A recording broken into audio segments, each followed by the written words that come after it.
L'optimisation des coûts de fret est un sujet crucial pour les entreprises qui se livrent à des activités de transport de marchandises. Chaque centime économisé dans le calcul des coûts de transport peut avoir un impact significatif sur la rentabilité globale. L'un des outils les plus utilisés pour ce faire est le calculateur de fret, un logiciel ou une méthode qui permet de déterminer le coût d'expédition d'un produit en fonction de divers facteurs, tels que la destination, la taille, le poids, la nature des marchandises et la méthode de transport. Pourtant, malgré son utilité, il existe plusieurs méthodes pour calculer ce coût, et chacune présente ses avantages et inconvénients. Face à cette multitude d'approches, la question se pose, quelle méthode est-ce la meilleure? Pour répondre à cette question, il est nécessaire de comprendre les différentes approches et de les comparer en termes de précision, de simplicité d'utilisation, de coût et de flexibilité. Voici donc une exploration approfondie des différentes méthodes de calcul des frais de transport. Méthode de calcul basée sur le poids volumétrique. La méthode de calcul du fret basée sur le poids volumétrique est l'une des plus couramment utilisées dans le secteur du transport, notamment pour les envois aériens et maritimes. Elle repose sur la relation entre le volume d'un colis et son poids. Le calcul est généralement effectué en utilisant une formule qui détermine un poids équivalent en fonction du volume du colis. Comment cela fonctionne? Le poids volumétrique est calculé en prenant les dimensions du colis, longueur, largeur, hauteur, et en appliquant un coefficient standard pour convertir ces dimensions en poids équivalents. Ce poids est ensuite comparé au poids réel du colis, et l'on retient la valeur la plus élevée pour calculer le tarif d'expédition. Avantage, simplicité. La méthode est facile à comprendre et à appliquer. Précision pour certains types de produits. Elle est particulièrement efficace pour les produits légers et encombrants, comme les meubles ou les équipements électroniques. Inconvénient, inadapté à certains types de produits. Pour les produits de très lourd, mais peu volumineux, cette méthode peut ne pas refléter correctement les coûts réels de transport. Variabilité des coefficients. Les coefficients de conversion peuvent varier d'un transporteur à l'autre, ce qui entraîne des divergences dans les résultats. Cette méthode est une option solide pour les envois aériens ou maritimes, mais elle peut ne pas être la plus précise pour les envois terrestres ou pour les colis très lourds. Méthode basée sur la distance et la géographie. Une autre approche pour déterminer les frais de fret consiste à calculer le coût du transport en fonction de la distance parcourue et de la zone géographique.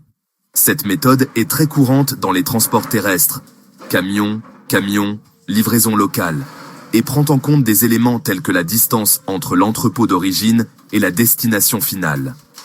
Comment cela fonctionne? Les frais de transport sont calculés en fonction de la distance parcourue.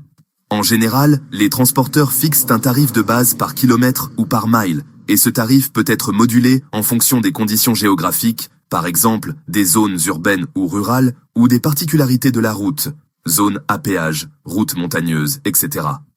Avantage, précision pour les trajets terrestres. Elle est idéale pour les trajets terrestres de courte à moyenne distance, où la distance joue un rôle clé dans la détermination des coûts. Flexibilité. Les facteurs géographiques peuvent être facilement intégrés dans le calcul des coûts, permettant une meilleure personnalisation des frais. Inconvénient. Exclusion d'autres facteurs importants.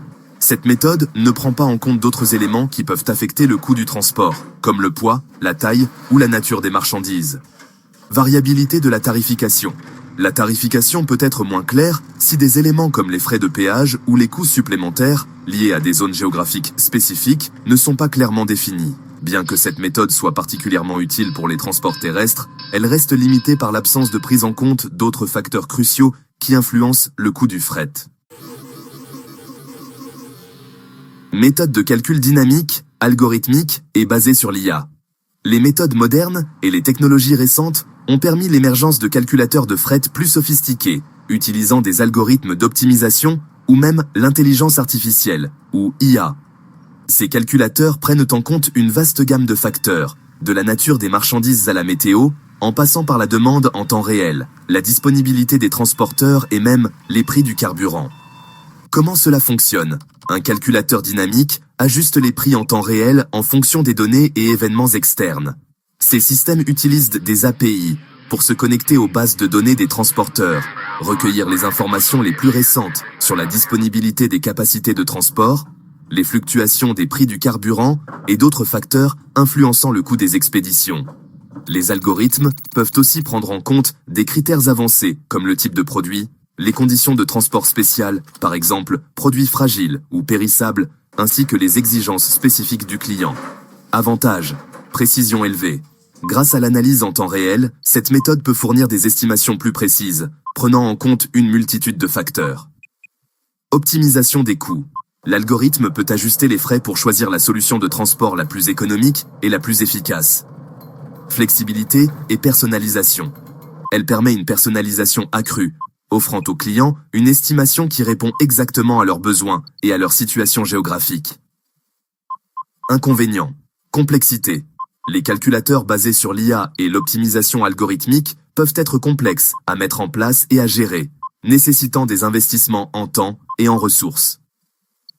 Dépendance aux données. La précision de ces outils dépend largement de la qualité des données disponibles. Si les données sont inexactes ou incomplètes, le calcul peut être faussé. Les calculateurs dynamiques représentent l'avenir du calcul du fret, offrant une précision et une flexibilité accrues. Toutefois, leur mise en œuvre nécessite des ressources techniques et des investissements substantiels. Méthode combinée. Les approches combinées tentent de tirer parti des forces de chacune des méthodes mentionnées précédemment. Cela implique souvent l'intégration de plusieurs facteurs dans un même calcul, tels que le poids, le volume, la distance, et parfois des éléments contextuels comme la météo ou les conditions de circulation. Comment cela fonctionne ? Les calculateurs combinés intègrent diverses méthodes de calcul dans un seul algorithme ou un tableau de bord. Par exemple, une entreprise pourrait utiliser une méthode de calcul basée sur le poids volumétrique pour les envois aériens, une méthode de distance pour les livraisons terrestres locales, et une méthode dynamique pour les envois internationaux ou complexes. Avantage, précision accrue. En combinant plusieurs facteurs, cette méthode peut offrir une estimation plus complète et plus précise. Adaptabilité. Elle peut être utilisée dans une variété de scénarios de transport, offrant une grande flexibilité. Inconvénient, complexité. L'intégration de différentes méthodes peut rendre le système plus complexe à mettre en œuvre et à gérer. Risque d'incohérence. Si les différentes méthodes ne sont pas bien harmonisées, cela peut entraîner des incohérences dans les calculs ou des estimations inexactes. Les méthodes combinées sont potentiellement les plus puissantes, car elles couvrent un large éventail de situations. Cependant, elles demandent une gestion rigoureuse pour éviter les erreurs. Méthode traditionnelle ou manuelle. Avant l'avènement des calculateurs automatisés, de nombreuses entreprises utilisaient des méthodes manuelles ou semi-manuelles pour calculer les frais de transport. Cela impliquait souvent l'utilisation de tableaux de référence, de catalogues ou d'annuaires des transporteurs et la négociation des tarifs directement avec les prestataires de transport. Comment cela fonctionne ? Les entreprises calculaient les coûts en fonction des tarifs préétablis fournis par les transporteurs, des dimensions et du poids des envois, ainsi que de la distance à parcourir. Ces informations étaient souvent traitées manuellement, en utilisant des calculs simples. Avantages, simplicité et transparence. Les coûts étaient souvent plus transparents, et les calculs étaient relativement simples. Moins de dépendance à la technologie. Aucune infrastructure technologique sophistiquée n'était nécessaire. Inconvénients. Inefficacité et erreurs humaines. Le processus était sujet aux erreurs humaines et au retard, ce qui pouvait entraîner des coûts supplémentaires. Manque de flexibilité. Les ajustements en temps réel étaient difficiles à réaliser. Bien que cette méthode ait eu son utilité dans le passé, elle est désormais dépassée par les technologies modernes, car elle est lente et sujette aux erreurs. Conclusion. Quelle méthode choisir ? Il n'y a pas de meilleure méthode universelle pour calculer les frais de fret, car chaque méthode a ses avantages et ses inconvénients en fonction du contexte. Pour une entreprise ayant des besoins complexes et variés, la méthode combinée ou le recours à des calculs dynamiques basés sur l'IA semblent être les options les plus efficaces.